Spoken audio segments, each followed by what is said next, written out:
దయచేసి ఈ ప్రాంత ప్రజలందరూ కూడా కాంగ్రెస్ గుర్తుకు ఓటేసి మీ పిల్లగానైనటువంటి నన్ను గెలిపించాలని కోరుకుంటూ, మరి మీలో ఒకరినైనటువంటి నాకు ఈ అవకాశం కల్పించారు. మరి పెద్దల గౌరవం నిలబెట్టాలన్నా, రేవంత్ అన్న గౌరవం నిలబెట్టాలన్నా, మహేష్ గౌడ్ గారి గౌరవం నిలబెట్టాలన్నా, ఈ ప్రాంతంలో మంత్రులు తిరుగుతూ అనేక డెవలప్మెంట్ యాక్టివిటీస్ చేసినారు.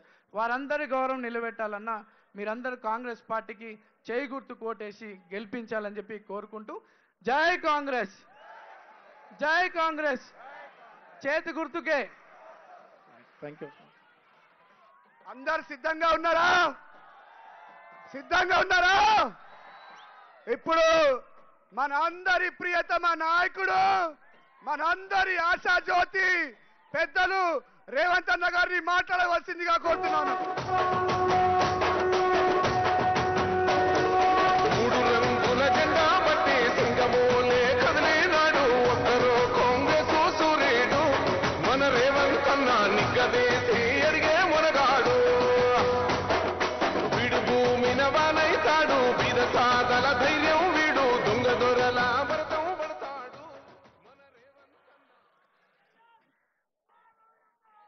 జై కాంగ్రెస్.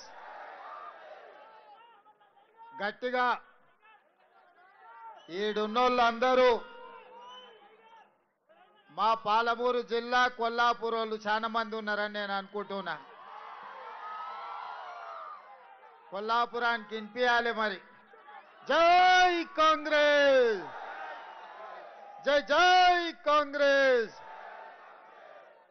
ధన్యవాదాలు మిత్రులారా. ఈనాడు జూబ్లీ హిల్స్ శాసనసభ ఉప ఎన్నికల సందర్భంగా యువ మిత్రుడు శ్రీమతి సోనియా గాంధీ, మల్లికార్జున్ ఖర్గే గారు, రాహుల్ గాంధీ గారు అపారమైన నమ్మకం పెట్టుకొని మీ బస్తీలో పుట్టి మీ బస్తీలో పెరిగి మీకు సేవలు అందించాలని ముందుకొచ్చిన చదువుకున్న యువకుడు నవీన్ యాదవ్ను ఈనాటి ఉప ఎన్నికల్లో కాంగ్రెస్ పార్టీ అభ్యర్థిగా నిలబెట్టి ఈ ఎన్నికల కార్యక్రమంలో సభాధ్యక్షత వహించిన రాజ్యసభ సభ్యులు, మిత్రులు, జిల్లా పార్టీ అధ్యక్షులు అనిల్ కుమార్ యాదవ్ గారి కార్యక్రమాన్ని ఏర్పాటు చేసి ఈ ప్రాంత కార్పొరేటర్ మీ అభిమాన నాయకుడు బాబా ఫసియుద్దీన్,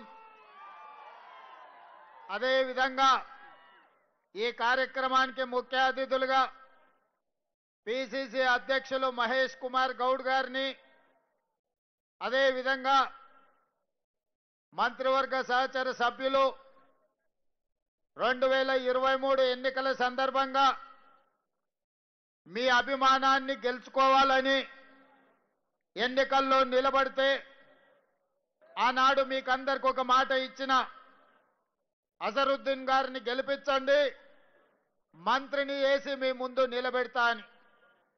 కానీ సమయం సరిపోకపోవడం వల్ల, కొన్ని సమస్యల్ని అధిగమించలేకపోవడం వల్ల అజరుద్దీన్ గారు ఆనాడు ఓడిపోయినా మీకిచ్చిన మాట ప్రకారం ఇవాళ మహమ్మద్ అజరుద్దీన్ గారిని ఈరోజు రాష్ట్ర మంత్రివర్గంలో మంత్రిగా ఈరోజు బాధ్యత తీసుకొని జూబ్లీ హిల్స్ ప్రజలకు ఇచ్చిన మాట ప్రకారం ఈనాడు వారు మంత్రిగా వచ్చి మీ ముందు నిలబడ్డారు. మిత్రులారా, ఇవాళ బీఆర్ఎస్ వాళ్ళు ఆటోలలో తిరుగుతున్నారు.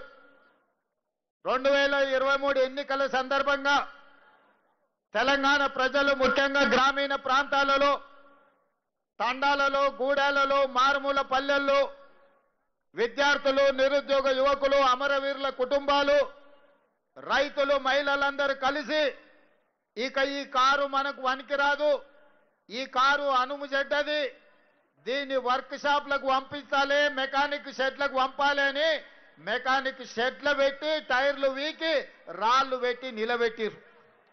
ఇవాళ తిరగనికే కారు షెడ్డుకు పోయిందని